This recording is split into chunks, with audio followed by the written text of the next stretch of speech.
ओम शांति।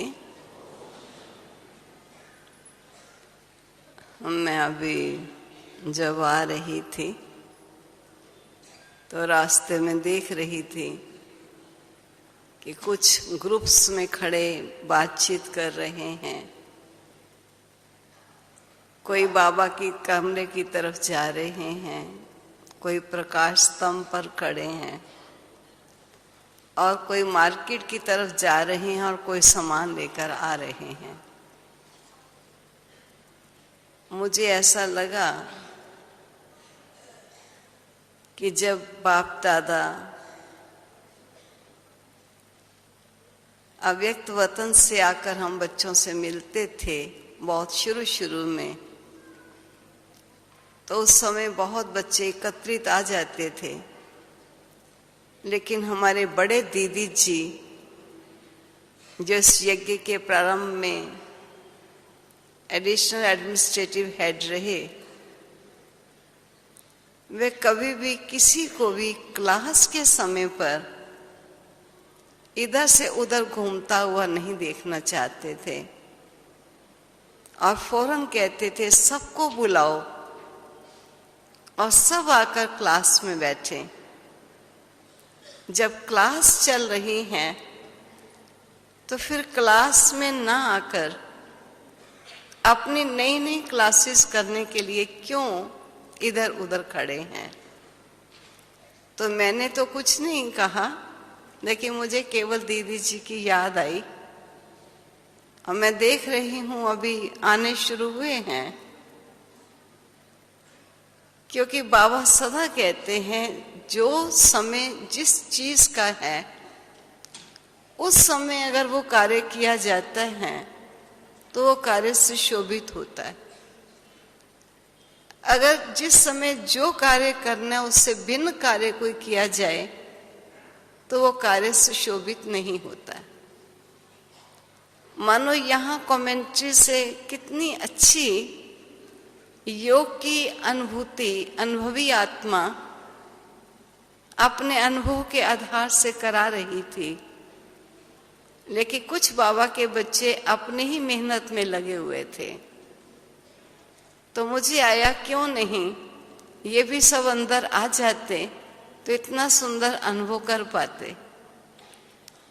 जिस पर जब इन्होंने मुझे ये कहा कि मैं साकार बाबा मम्मा की पालना में भी पली, तो मुझे बाबा के उस समय के बोल याद आए जब हमको हमारी बड़ी दादियां सुनाया करती थी कि एक बार मधुबन नहीं सिंध हैदराबाद में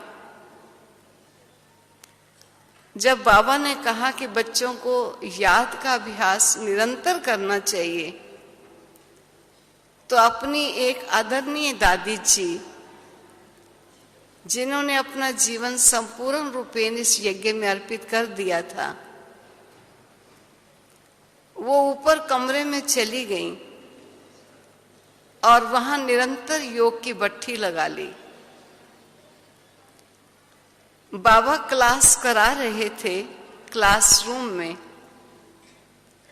बाबा को ऐसा लगा कि आज ये बच्ची यहाँ है नहीं, तो बाबा ने चारों तरफ देखकर कहा कि आज वो बच्ची जो ऊपर गई थी, मैं नाम नहीं बता रही, वो बच्ची कहाँ है। तो किसी ने कहा कि बाबा उन्होंने भट्ठी का प्रोग्राम रखा हुआ है और वो ऊपर भट्ठी कर रही है। तब बाबा ने कहा किसी ने समय पर उनको खाना पानी सब चीजें पहुंचाई कि नहीं पहुंचाई। कुछ ने पहुंचाई थी, कुछ नहीं भी पहुंचाई थी। तो बाबा ने कहा बुलाओ उस बच्ची को नीचे, कहो बाबा बुला रहे हैं। तो बुलाने पर वो नीचे आ गई। तो बाबा ने उन्हें यही कहा कि बच्ची तुम ऊपर बैठकर क्या कर रही थी। कहा बाबा को याद कर रही थी। बाबा ने कहा बाबा तो नीचे आया हुआ था, मुरली सुना रहा था। और तुम ऊपर किसको याद कर रही थी? तो वो चुप सी हो गई, क्या कहे उस समय बाबा को।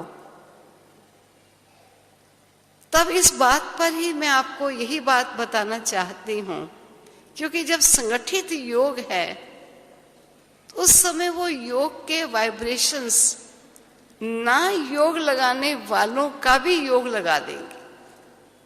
इसलिए ये बहुत बड़ा सहयोग केवल मात्र इतनी बड़ी योगियों की इस सभा में ही अनुभव किया जा सकता है, अन्यथा इतनी बड़ी सभा योगियों की आपको कहीं भी प्राप्त नहीं हो सकती। और ऐसे समय का लाभ ना उठाकर हम अपना अलग बैठकर योग करें, ये भी वास्तविकता नहीं होती। और दूसरी बात, बाबा ने ये भी कहा कि मुझे मेरे घर में याद करो। कुछ ही दिन हुए ये बाबा की वाणी लगातार चली और ये महावाक्य सबके सुने हुए हैं।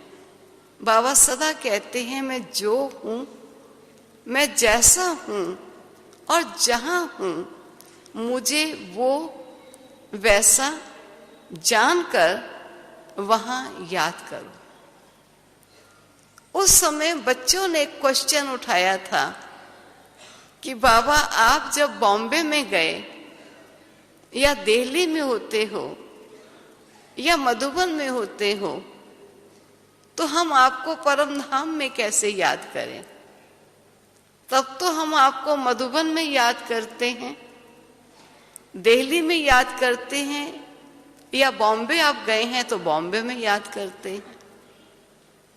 तब बाबा ने कहा था कि बच्चे, बाबा चाहे कहां भी गया है, लेकिन बाबा का धाम परम धाम ही है। जिस समय योग में बैठते हो, मेरी याद में बैठते हो, मुरली के समय अगर आपको ये आ रहा है कि बाबा आए होंगे, बाबा मुरली सुना रहे होंगे, बच्चे सन्मुख सुन रहे होंगे, ये एक अलग प्रकार की याद है। ये होना कोई अनुपयुक्त नहीं, ये ठीक है, अनुचित नहीं है। लेकिन अगर विशेष रूप से मेरी याद में बैठते हो, तब मुझे मेरे घर में ही मुझे याद करो। क्यों बाबा हम बच्चों को बार बार कहते हैं कि जब याद में बैठो तो मुझे मेरे घर में याद करो? क्योंकि जब भी हम किसी को भी याद करते हैं तो इस साकार जगत में कोई ना कोई बैकग्राउंड, बैक में कोई ना कोई दीवार, तस्वीर, सीनरी, घास, वृक्ष, कुछ ना कुछ तो दिखाई देगा ही, जिसके आगे हम बैठे हैं। तो कभी भी बाबा की याद करते करते अगर ध्यान डाइवर्ट होता है तो कभी वो दीवार दिखाई देती है, या चित्र दिखाई देता है, या वृक्ष दिखाई देता है, जैसा भी बैकग्राउंड होता है। लेकिन जब हम बाबा की याद में बैठते हैं, तब बाबा की ये आज्ञा है कि मुझे मेरे घर में याद करो, कि आत्मा ज्योति स्वरूप है और चारों तरफ प्रकाश ही प्रकाश है। ज्योति का देश है, शांति धाम है, और वहां ज्योति बिंदु प्यारे बाबा अपनी सर्व शक्तियों रूपी किरणें सदा काल के लिए बच्चों को शक्ति रूप में दे रहे हैं। और मैं आत्मा उस सर्वशक्तिवान के सन्मुख शांति धाम में उपस्थित हूं। अगर बाबा से ध्यान हटेगा भी तो ज्योति देश में ही ध्यान जाएगा, और ज्योति देश से फिर ज्योति बिंदु में ध्यान को लाना ये कठिन नहीं होगा, सरल होगा।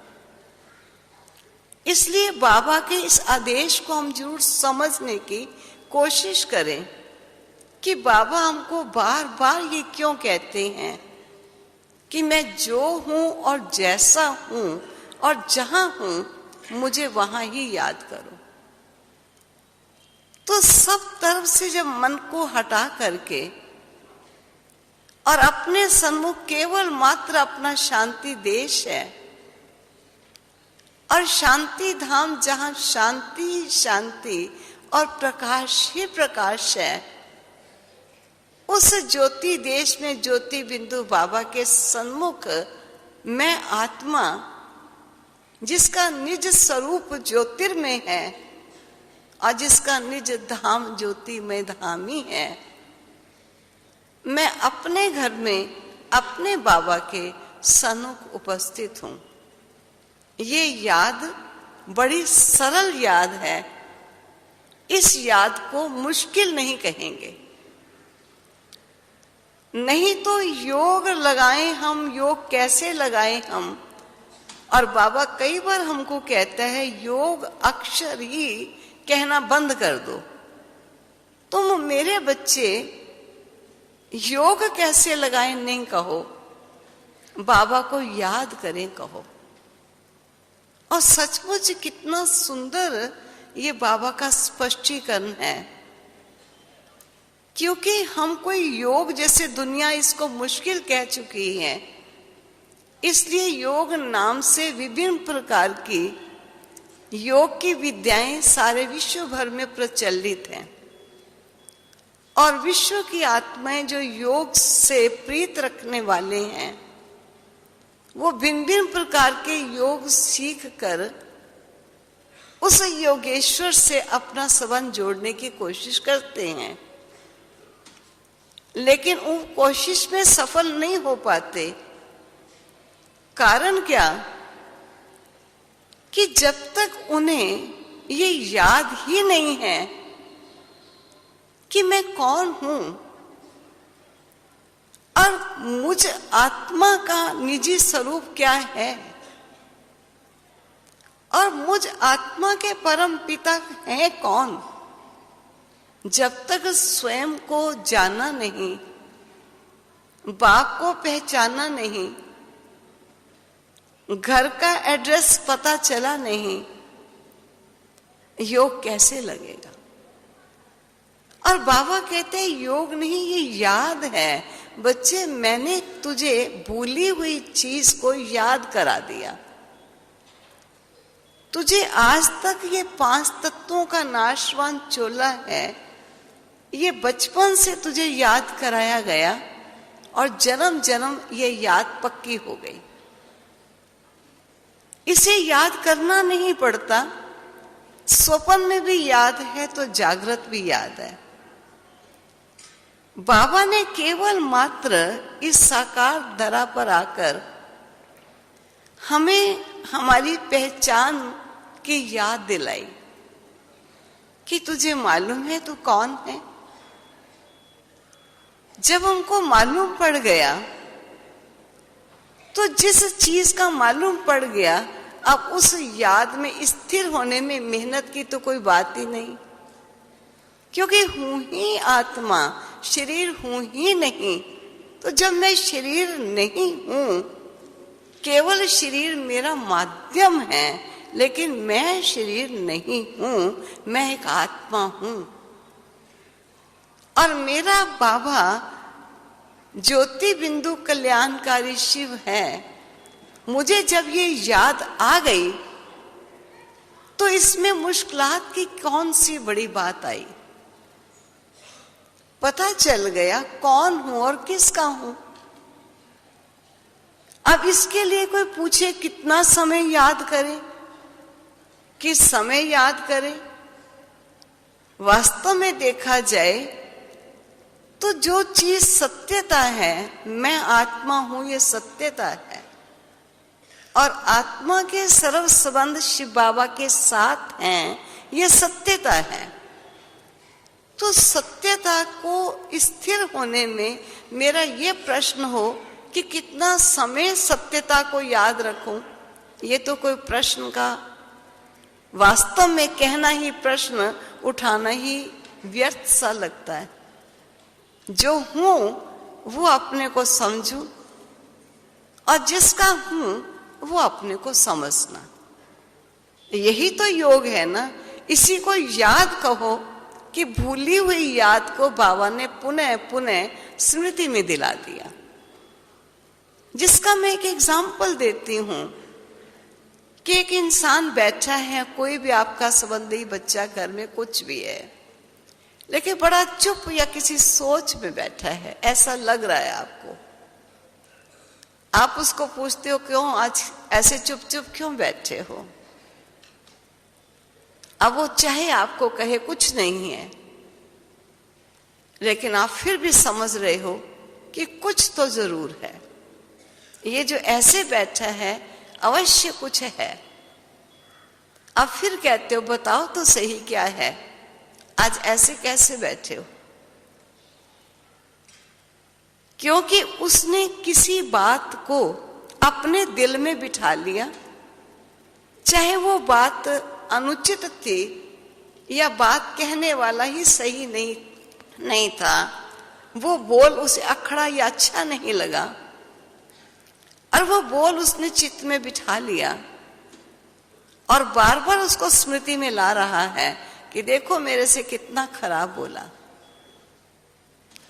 बोलने वाले ने एक बार बोला, लेकिन जिसको बोला वो उसको मन में रिवाइज करता है, मन में उसके दोहराई जाती है वो बात, या वो बोलने वाले का मूड या रूप, वो दृश्य उसके सामने आता है, और वो दृश्य या वो सोच उसके चेहरे पर प्रकट हो रही है, और वो कहता कुछ नहीं, चुप होके बैठा है। लेकिन उसे बैठा देखकर भी कोई पूछता है कि क्या बात है, आज कुछ है तो जरूर। कहते नहीं कुछ नहीं, कहते कुछ नहीं क्यों नहीं, कुछ जरूर है। मानो कोई अनुचित बात किसी को कही जाए, या कई बार कोई खुशी की बात किसी के मन में होती है, बड़ा चेहरा खिला हुआ ऐसा बैठा है जैसे आज कोई लॉटरी मिल गई हो। तब भी कभी कभी कोई पूछता है भी आज तो बड़ा चेहरा खिला हुआ, क्या बात है? कहते नहीं कुछ नहीं कुछ नहीं। दूसरा कहते नहीं कुछ नहीं, कुछ तो जरूर है, क्योंकि आपका चेहरे से दिखाई तो दे रहा है ना।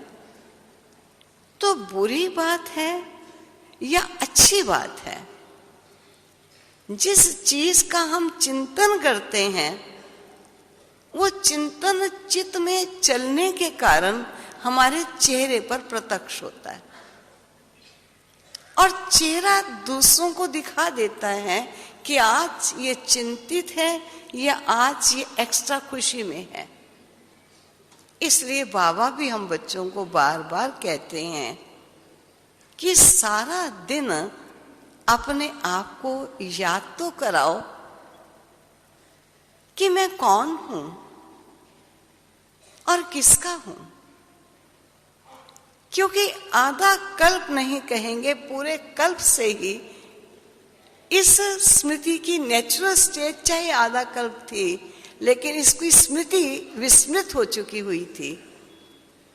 अब विस्मृत स्मृति को फिर से स्मृति में लाना, उसके लिए उसका बार बार चिंतन करने की आवश्यकता होती।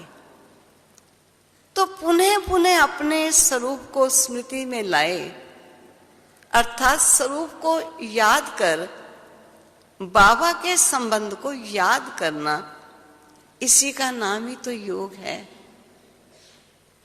तभी बाबा हम बच्चों को कहते हैं कि बच्चे, जब आप बच्चों को आपका स्वरूप स्मृति में आ जाएगा और बाप के संबंध की स्मृति आ जाएगी, तो आपको किसी को बताने की ज्यादा आवश्यकता नहीं पड़ेगी। आपका चेहरा और आपकी चलन स्वतः ही दिखाएगी कि आपने कुछ पाया है और आपके स्वरूप में कुछ विलक्षण सा इंप्रेशन आ रहा है। ये कोई लौकिक चेहरा नहीं, इसमें कुछ अलौकिकता झलकती है। जब दुनिया के दुख गम की बातें हमारे प्रत्यक्ष हो जाती हैं चेहरे से, और बाबा का ज्ञान चिंतन करें, अपने वास्तविक स्वरूप का चिंतन करें, प्यारे बाबा के संबंधों का चिंतन करें, तो क्या वो चित्त पर बैठ जाने वाली बात, और जिसका रिपीट होता होता चित्त पर बैठता है, कोई भी बात अंदर बैठती अंदर लगती तब है जब उसका बार बार चिंतन होता है। कुछ अच्छा मैंने कहा, उसका भी आपका चिंतन चला, जो आपका चेहरा खुशनुमा दिखाई दिया, कुछ गलत किसी ने कह दिया, तब भी आपके चिंतन से, आपके चेहरे और चलन से पता चल रहा है कि कोई बात ऐसी वैसी हो गई है।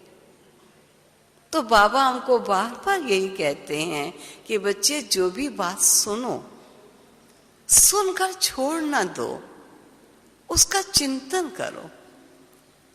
जिसका साकार में बाबा कई बार ये शब्द बोलते थे, बच्चों को लिंगे नहीं लगी ये बात, मनो अंदर जाके इस बात ने स्पर्श नहीं हृदय को भी किया। और अगर हृदय में स्पर्श हो जाए, कोई बात लग जाए, फिर उसको बुलाना बड़ा मुश्किल हो जाता है। कई बार कई कहते हैं, कोई घटना ऐसी घट जाती है, भाई क्या करे, निकलती नहीं है। बाबा हम बच्चों को कहता है, ऐसी वैसी घटना को घट में ना ले जाओ।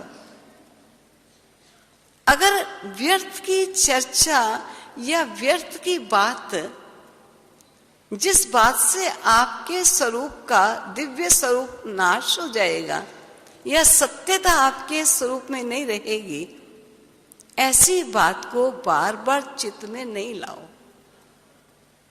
बार बार चित्त में लाने से आपके चित्त में वो बात बैठ जाएगी, और कोई आपको कहेगा, अरे छोटी सी बात हो गई, छोड़ो, क्या आप लेकर उसकी चिंता कर रहे हो। आपका ये उत्तर एक दिन निकलेगा कि मैं स्वयं भी समझता या समझती हूं कि बात तो छोटी सी है, इसको छोड़ देना चाहिए, लेकिन छोड़ना चाहते हुए भी छूट नहीं पाती, नहीं छोड़ पा रहे, नींद नहीं आ रही, भूख नहीं ठीक लग रही, क्योंकि वो बात का चिंतन चित्त में इस कदर चला कि घोट घोट कर उसको हमने अपने स्वरूप में ले आए। इसलिए बाबा कहते हैं, अगर व्यर्थ का चिंतन आ गया, उस चिंतन को निकालना मुश्किल हो जाएगा, उसे ज्यादा रिवाइज रिपीट ना करो।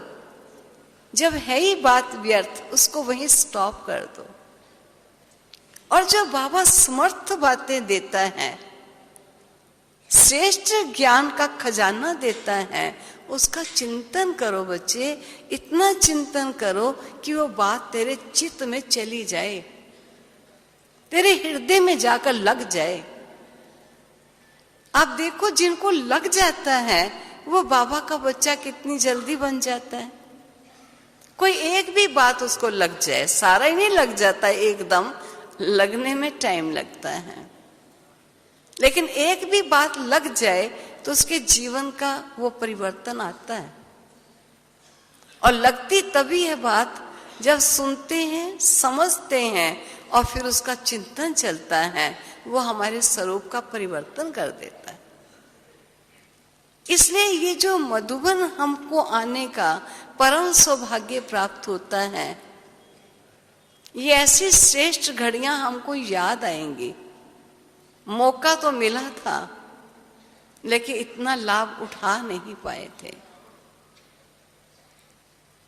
बाबा हमको कहते हैं, खाते हुए, बैठते हुए, चलते हुए, बच्चे बातचीत करते हुए भी एक दो से कौन और किससे बात कर रहे हैं और किसके हैं। मैं देखती हूँ कई बार बाबा जब महावाक्य उच्चारण करते हैं तो बड़ी खुशी खुशी बच्चों से मिल रहे होते हैं, और बच्चों के सिर पर मैं ताज देख रहा हूं, मस्तक पर चमकती हुई मणि देख रहा हूं। हालांकि कई बार बच्चे भी ये समझते हैं कि कहाँ मेरे पर सिर पर ताज, मैंने तो कोई जिम्मेवारी अपने जीवन में उठाई ही नहीं अभी तक। मैं कभी अपने स्वरूप स्मृति की स्थिति में इतना आया ही नहीं। मेरे मस्तक की चमक बाबा को कैसे दिखाई दे रही है ही नहीं, और बाबा कहते हैं मैं देख रहा हूं। बाबा सदा कहते हैं मैं बच्चों को बच्चों के संपूर्ण रूप को ही देखता हूं, मैं कभी बच्चों के अपूर्ण स्वरूप को नहीं देखता हूं। कैसे मेरे बच्चे जिनके मस्तक में चमकती हुई मणि है, जो सर्व आत्माओं की मुराद पूरी करने वाले हैं, मेरे वो बच्चे जिनके ऊपर सारे विश्व को परिवर्तित करने की जिम्मेवारी है, उस परिवर्तन के कर्तव्य को निभाने के लिए वो अपने परिवर्तन के भरसक प्रयत्न में लगे हुए हैं। चाहे वो कितना भी प्रयत्न कर रहे हैं, तो बाबा हम बच्चों को हमारे संपूर्ण स्वरूप से देखते। हम स्वयं से पूछें, हमने स्वयं को अपने संपूर्ण स्वरूप से देखा है कभी? कि निर्बुझ आत्मा का, जिसमें शांति, प्रेम, आनंद, पवित्रता, ज्ञान, शक्ति सब कुछ हो, और ये सब खजानों से संपन्न मैं आत्मा, मेरा स्वरूप कैसा होगा? कभी अपने इस स्वरूप को इमर्ज कर देखा है? जब आपको अपना संपन्न स्वरूप प्यारा लगेगा, तब आप अपूर्ण स्वरूप से परे हटते हुए संपन्नता की तरफ बढ़ते चले जाओ। क्योंकि बाबा के बच्चे चाहे वो कितना भी और कैसा भी पुरुषार्थ कर रहे हैं, लेकिन जो बाबा के घर आए हैं तो बाबा के ही बच्चे ना। जिस पर मैं एक बार एक कहानी सी सुना रही थी कि किसी ने एक मूर्तिकार से पूछा कि मूर्तिकार, तू मुझे मूर्ति बनाना सिखा सकता है? तब मूर्तिकार ने यही उत्तर दिया कि मैं तो मूर्ति बनाना तो नहीं जानता, लेकिन मैं इस पत्थर में एक मूर्ति को देखता हूं, और जो उसका एक्स्ट्रा पत्थर लगा हुआ होता है, उस मूर्ति को छिपाए रखने वाला, मैं उस एक्स्ट्रा को उतारता चला जाता हूं। और जब वो व्यर्थ का लगा हुआ पत्थर हटता चला जाता है, तो कहीं से नाक निकल आता है, कहीं आंख निकल आती है, कहीं कान निकल आता है, वो तैयार हो जाता है। मैं तो कोई मूर्ति बनाना तो मैं नहीं जानता, मूर्ति तो पत्थर में बनी हुई होती है। सचमुच हम देखें, ये वास्तविक उदाहरण हम पर घटित होता है। हम बच्चों को बाबा कहते हैं कि बच्चे, तो वास्तव में वही कल पहले वाली देव आत्मा ही है। और आप हम सबको मालूम है कि हर पत्थर से मूर्ति नहीं बनती है। किसी पत्थर पर छेनी थेड़ा मारो ही तो मूर्ति, पत्थर टूट जाएगा। लेकिन मूर्तिकार पहचान कर पत्थर लेता है, और अगर कोई पत्थर ऐसा ही आ गया जो मूर्ति वाला नहीं होगा, तो वो उससे मूर्ति नहीं बना पाएगा। ठीक इसी प्रकार शिव बाबा के भी बहुत बच्चे आते हैं। कोई वो बच्चे हैं जो सचमुच हम सब पत्थर बुद्धि बन चुके थे, और जब बाबा हम पत्थरों को तराशता है, समझ देता है, सत्यता बताता है, हमें हमारा ओरिजिनल रूप दिखाता है, तो जो वो मूर्तिमान बच्चे थे कभी, वो पुनः उस स्वरूप में निखरते चले आते हैं। और जो कभी वो मूर्ति बने नहीं, जैसी मूर्ति बनाना चाहते हैं, वो पत्थर उस मूर्तिकार से परे हट जाता है। तो हम सबको कोई देवता बनना नहीं है, हम देवता थे, देवता हैं, लेकिन जो देव स्वरूप को छिपाने वाले संस्कार और छिपा देने वाले स्वभाव, छिपा देने वाली वृत्तियां हम सब में आ चुकी हैं, जिसका बाबा समय प्रति समय महावाक्यों में वर्णन करते हैं। हम केवल उन निषेध बातों को, ये संस्कार नहीं होना चाहिए, ये स्वभाव नहीं होना चाहिए, ऐसी दृष्टि नहीं होनी चाहिए, ऐसा बोल नहीं होना चाहिए, जो बाबा हमको कहते नहीं होना चाहिए उसको ना लाएं, और जो कहता होना चाहिए उसकी दृढ़ता को बढ़ाते चले जाएं। स्वतः ही नर नारायण बन जाएगा, नारी लक्ष्मी बन जाएगी। देवता बनने में कौन सी मुश्किलात है? देवता थे, केवल एक्स्ट्रा पत्थर हम में आ चुका है। जो एक्स्ट्रा चीजें आई हैं उनको हमने उतारना है और अपने वास्तविक स्वरूप में आना है। इसलिए बाबा हम बच्चों को यही कहते हैं कि वर्तमान समय दो ही तो पुरुषार्थ हैं, जन्म जन्म के किए हुए कर्म और देह के अभिमान के वशीभूत बनाए हुए संस्कार, इनका परिवर्तन करना है और अपने आदि संस्कार उन्हें जागृत करना है, उस स्वरूप में स्थिर होना है। इसलिए बच्चे, भविष्य के लिए तुझे गुण और ज्ञान से अपने को सजाना है, ये तेरी कमाई है। और जो वर्तमान में संस्कार पुराने देह अभिमान के वशीभूत है, उनको तुझे हटाना है। दो ही तो तुझे काम करने और करना ही क्या है? जो तेरा ओरिजिनल स्वरूप है उसको निखारना है, और जो एक्स्ट्रा पत्थर आ चुका है उसको हटाना है। उसके लिए बाबा कहते हैं, योग भी सिखाता हूं, ज्ञान भी सुनाता हूं। याद से कमजोरियां हटती जाएंगी और ज्ञान से और याद के संतुलन से गुण और ज्ञान जीवन में प्रैक्टिकल स्वरूप लेता जाएगा। बाबा कितना सरल करके हमको बताता है। फिर कुछ दिन हुए बाबा ने वाणी में जब ये कहा कि बच्चों को ये पता नहीं चलता कि ये कहता कौन है। कई बार कई बच्चे ऐसा कह देते हैं कि हम कैसे समझें कि स्वयं भगवान कह रहा, हम कैसे समझें? तब बाबा ने कहा, क्योंकि दिखाई नहीं देता, हम कैसे समझें?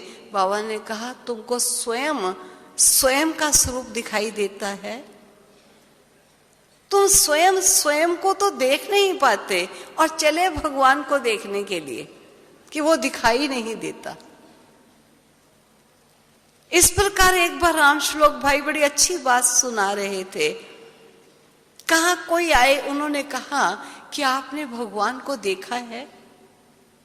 क्योंकि भगवान को देखने के चरम चक्षु तो नश्वर चीजों को देख सकते हैं, अनश्वर अविनाशी को देखने के लिए ये नाशवान नेत्र काम नहीं करते। उसके लिए बाबा द्वारा दिव्य दृष्टि और दिव्य बुद्धि का वरदान स्वयं दाता ही अब बच्चों को देते हैं, जिससे हम स्वयं को भी देख पाते हैं और बाबा को भी देख पाते हैं। तो राम श्लोक भाई सुना रहे थे, क्योंकि उनका थोड़ा सा बात मजाक के रूप में लेते हैं। तो किसी ने आकर कहा कि क्या आप कहते हो ये ईश्वरीय विश्वविद्यालय है, आपने भगवान को देखा है? तो उन्होंने कहा हाँ, हमने देखा है। कहा तो आप हमको दिखा सकते हो? कहा वैसे तो ये उन्हीं के हाथ में है, हम आपकी तरफ से जब हम उनसे मिलेंगे तब उनको कह देंगे कि वो आपसे भी मिल ले। का बड़ी अच्छी बात है, हमारा भी जरा कह दीजिए कि वो हमसे भी मिल ले। कहा लेकिन मैं उनको क्या कहूं, कौन मिलना चाहते हैं, मुझे आप अपना आई कार्ड दे दीजिए, आइडेंटिटी कार्ड, जैसे आजकल तो ट्रेन में भी कहते हैं ना आई कार्ड लेकर चलिए, पहचान पत्र। तो कहा मुझे आप अपना पहचान पत्र दे दीजिए, मैं उन्हें दिखा दूं ताकि वो आपसे मिल सकेंगे। कहा अभी तो हमारी पॉकेट में नहीं। कहा पॉकेट में नहीं, वो आपके पास है, कौन मिलना चाहता है? अब ये आई कार्ड तो काम नहीं करेगा। आपको यही नहीं मालूम कि मैं कौन हूं, आपको अपनी तो पहचान अभी हुई नहीं, और चले कि भगवान हमसे मिल जाए, उसको आई कार्ड बिना आपकी पहचान के आपसे मिलेगा कैसे? अब पहचान तो वास्तव में देखा जाए ये आई कार्ड नहीं, हमारी पहचान जो बाबा ने हमें हमारे स्वरूप की समझ दी, ये हमारा आई कार्ड है।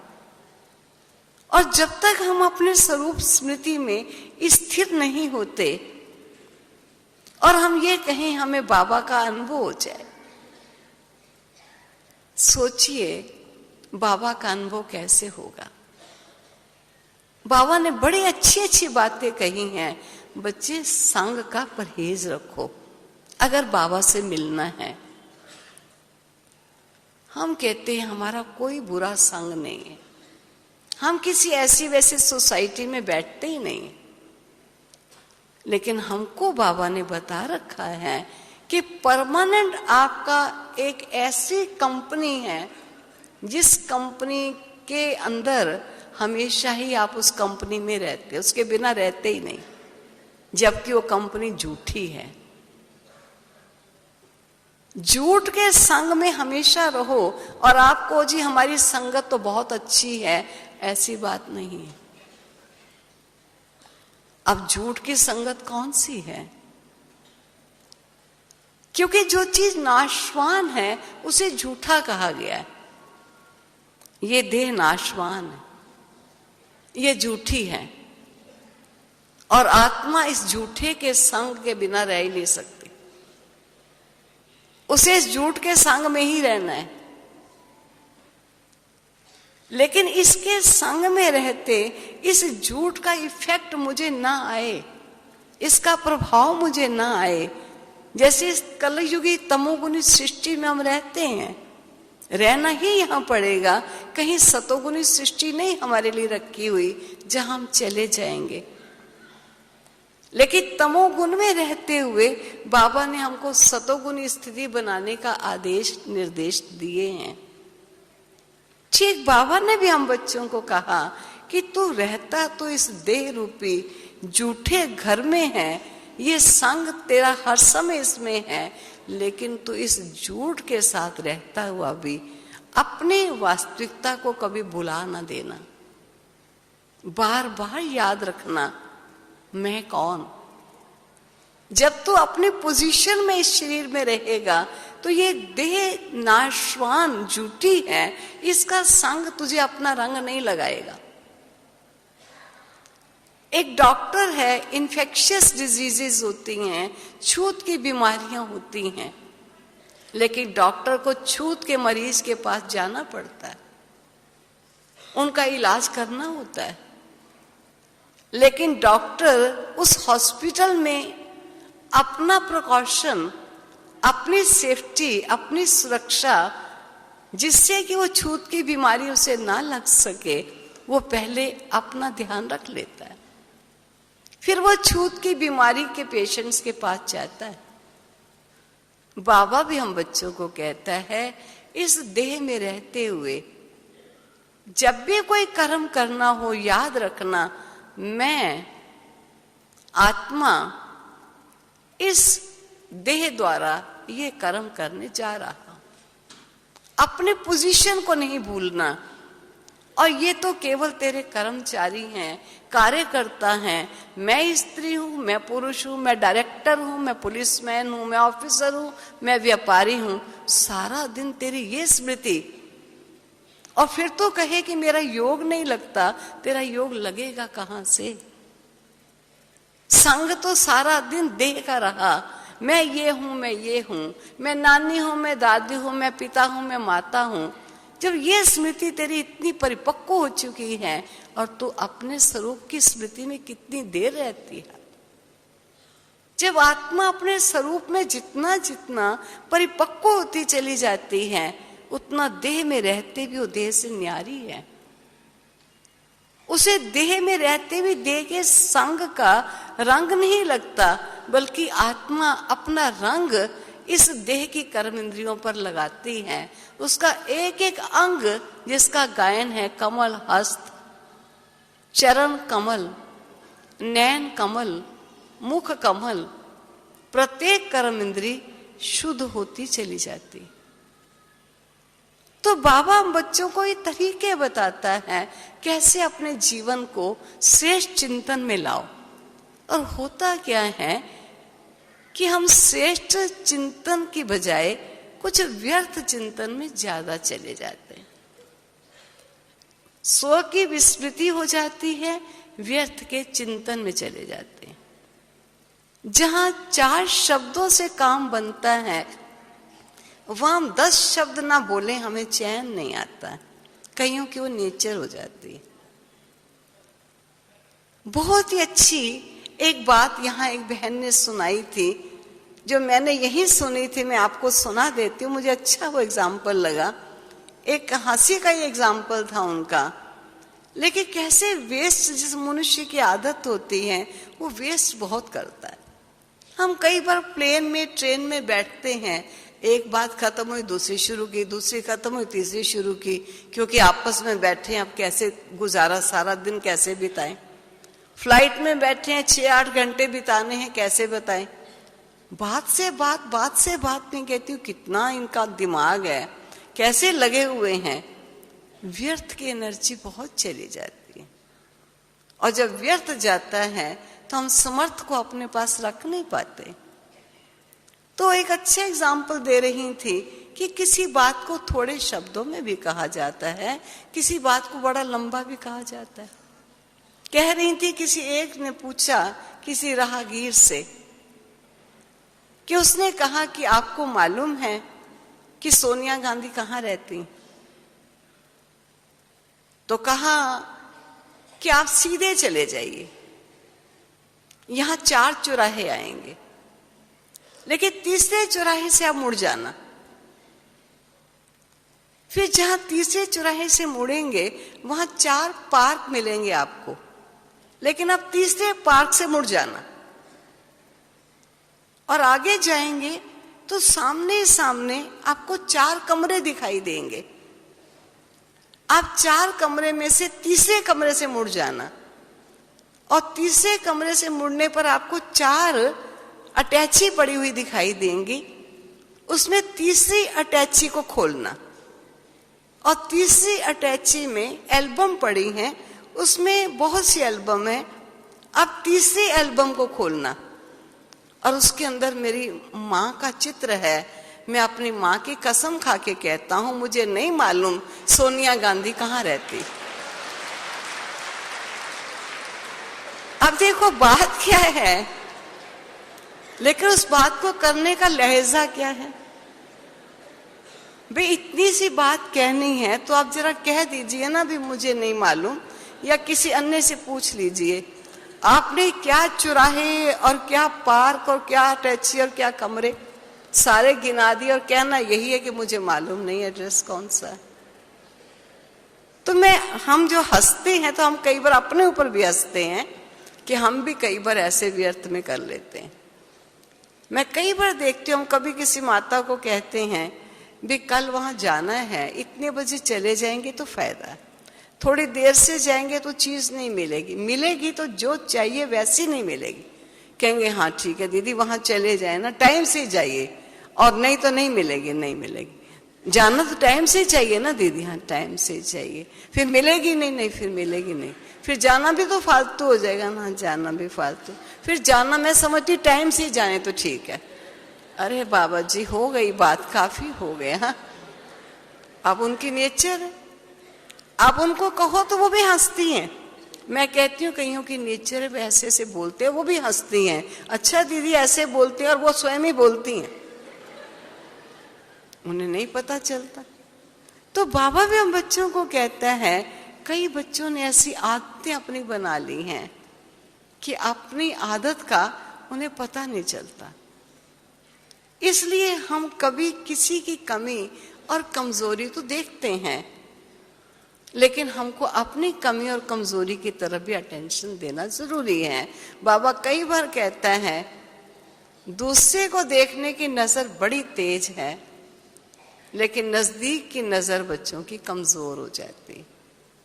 इस नजर को भी हमें तेज करना है, हमें स्वयं को, स्वयं का निरीक्षण करना है। मान लीजिए आपने किसी को कोई अच्छी बात कही, लेकिन आप ये समझते हो मैंने जो कहा वो सत्य कहा, श्रेष्ठ कहा और लाभदायक कहा, लेकिन आपकी बात को स्वीकारा नहीं गया और किसी किसी ने आपकी बात को रिजेक्ट भी कर दिया, कोई कीमत नहीं दी। आपको बड़ा कष्ट होता है कि मैंने बात ठीक कही, सत्य कही, वैल्यूएबल बात कही, और देखो मेरी बात की कैसी सुनी अनसुनी कर ली। आपकी मनोस्थिति में कुछ परेशानी सी आती है। हम क्यों ना ये समझ जाएं कि हर मनुष्य की अपनी अपनी लाइकिंग होती है, अपनी अपनी पसंदगी होती है। कोई किस बात को पसंद करता है, कोई किस बात को पसंद करता है। अगर मेरी किसी चीज को या मेरी किसी बात को किसी ने पसंद नहीं किया और आप कहते हो मैंने ठीक कहा, अच्छा कहा, उपयुक्त कहा, तो फिर आपको चिंता या चिंतन क्यों चल रहा है? आप अपनी अच्छाई की वैल्यू दूसरों से डलवाना, उस वैल्यू को वैल्यूएबल समझते हो चीज को, आपको अपनी चीज पर अगर विश्वास है तो फिर आपकी मनोस्थिति खराब क्यों होती? इसलिए जो सत्यता है उस सत्यता में हमेशा रहे। मान लीजिए आपने किसी को अच्छी बात कह दी, अच्छी बात अच्छी ही होती है, लेकिन किसी परिस्थिति में वो अच्छी बात अच्छी नहीं है, उस मौके पर वो बात अच्छी नहीं है। जैसे मैं कभी कभी एग्जाम्पल देती हूं कि सब कहते हैं भाई राम जी का नाम सत्य, कहते हैं ना राम नाम सत्य है, और अगर किसी की शादी में जाकर कहें जी राम नाम सत्य है, आगे आगे चल पड़ो को जी राम नाम सत्य है, तो आपको पकड़ के बाहर निकाल लेंगे ये आया कौन और कहां से आया। आप कहेंगे मैंने कोई गलत काम किया क्या?